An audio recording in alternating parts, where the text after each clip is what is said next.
So we come to the final session of our Lent course, and we hope that you've all gained something from our time together. I've certainly learned from this experience. We've been on a journey, and we started by looking at the physical buildings.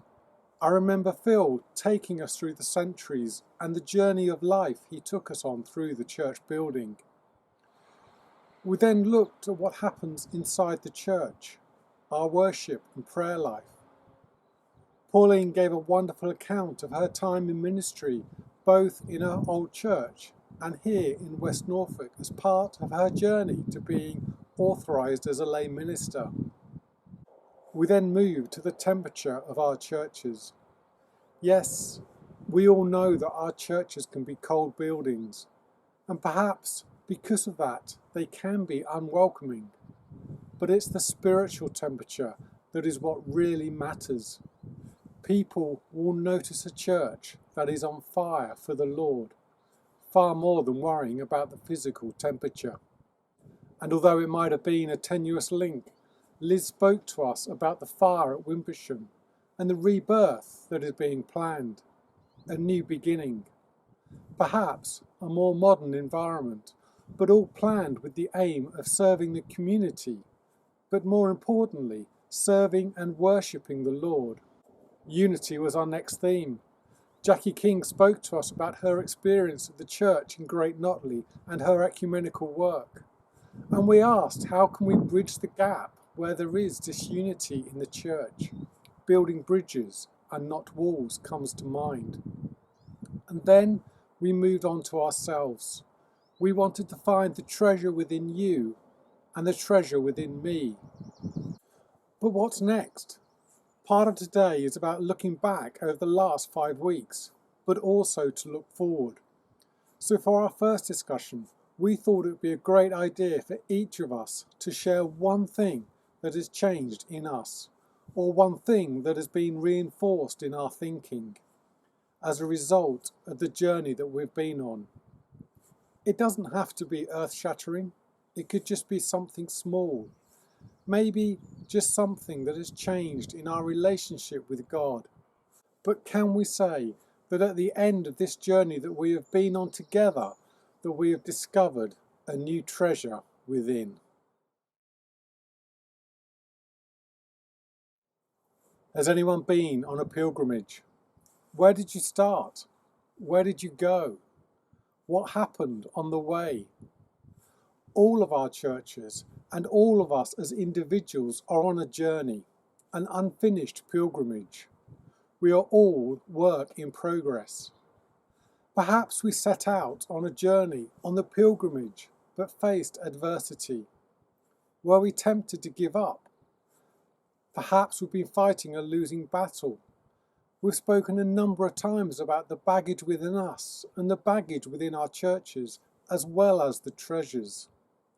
Is it the baggage that's holding us back? Shortly, we'll be entering into Holy Week and following Jesus to the cross. After all, that is what our faith is about, his death and resurrection, the cross and the empty tomb. Even though Jesus chose to go to the cross, everything was stacked up against him, trying to stop him, but he was having none of it. Herod issued a decree to kill all the boys in Bethlehem. He wanted to stop the Messiah from day one, well before Jesus reached the cross. Satan tried to stop Jesus from reaching the cross by tempting him with empty promises and bribes. All this I give you, if you will bow down and worship me. Jesus didn't give in to that temptation. His mind was focused on the cross. And Simon Peter tried to stop the guards from taking Jesus, drawing his sword and cutting off the guard's ear. But Jesus rebuked him. Shall I not drink the cup the Father has given me? How then would the scriptures be fulfilled that say it must happen in this way? And Pilate saw that Jesus was innocent, and I think he wanted to find a way to save him. But perhaps he made the wrong choices, which still led to his death. But of course, it had to be that way. Jesus kept going, heading towards the cross all the time. Where are we going on our pilgrimage? What's next for us? Quite often when I go on a course, I'm asked to set one thing out that I'm going to do that I would not have done before the course began. So I wanted to give you all that opportunity today. And sometimes it's great to have accountability. We say to somebody, this is what I'm going to do. And in doing so, we give them permission to ask us if we've done it. So if you're comfortable, share with the others in your group one thing that you're going to commit to do following your time on this course. And then, if you're happy, we can come back and share that with the wider group.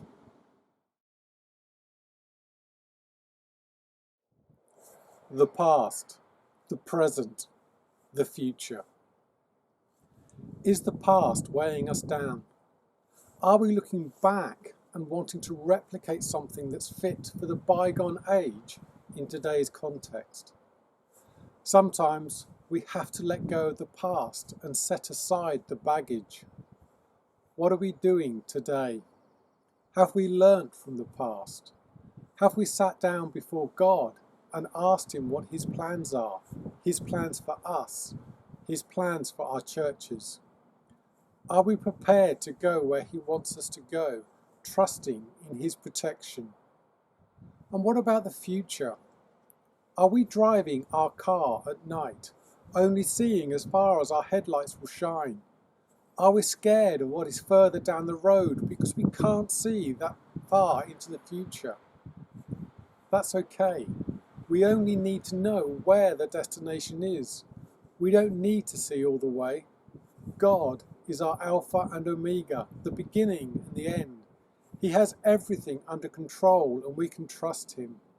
We can learn from the past. We can be in the present and we can look confidently to the future, putting our trust in Jesus. I want us to take a look at Genesis 18 and 19. Now we're not going to read the whole passage through, but here is a paraphrased version for us. And then we're going to go back into our groups to look at some of the key aspects from this passage.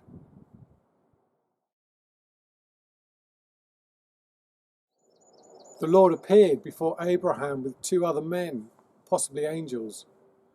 During their time together, God pondered as to whether he should tell Abraham about his plans to destroy Sodom and Gomorrah.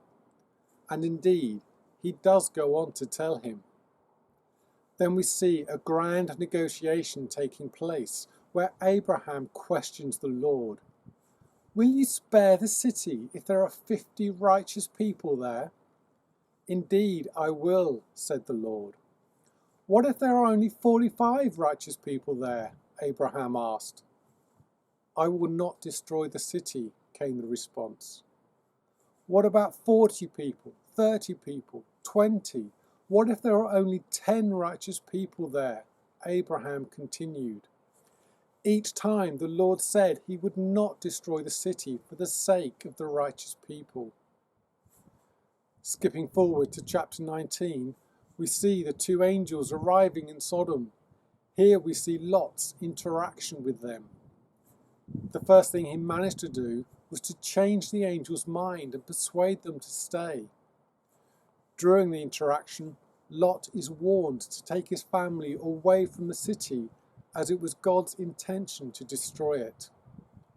The situation was urgent, but it was as if Lot was hesitant. But eventually, Lot and his family were led away and told to flee for their lives. They were told not to look back and not to stop on the plain. They were to flee to the mountains or they would be swept away. Sodom and Gomorrah were then destroyed. Perhaps God wanted Lot and his family to go to the mountains as a place of safety. But Lot said he couldn't flee to the mountains. He wanted to go to a small town that was nearby, but this would mean a change to God's plans. God agreed to the plan and said, "Very well, I will grant you this request too. and he agreed not to overthrow the town that Lot had asked to go to, a change to his original plan. Lot and his daughters reached the town, but on the way his wife looked back and became a pillar of salt. Once Lot was safe, God destroyed Sodom and Gomorrah, but the town was spared. Abraham then returned to the place where he had stood before the Lord and looked down towards Sodom and Gomorrah and saw the destruction. I wonder what was going through his mind, seeing that destruction and not knowing if Lot had escaped or not. The story finishes with Lot and his daughters, having asked to escape to the town rather than the mountains, becoming afraid to stay there, and they moved on again. Where did they go? They went to the mountains, the place that God wanted them to go to in the first place.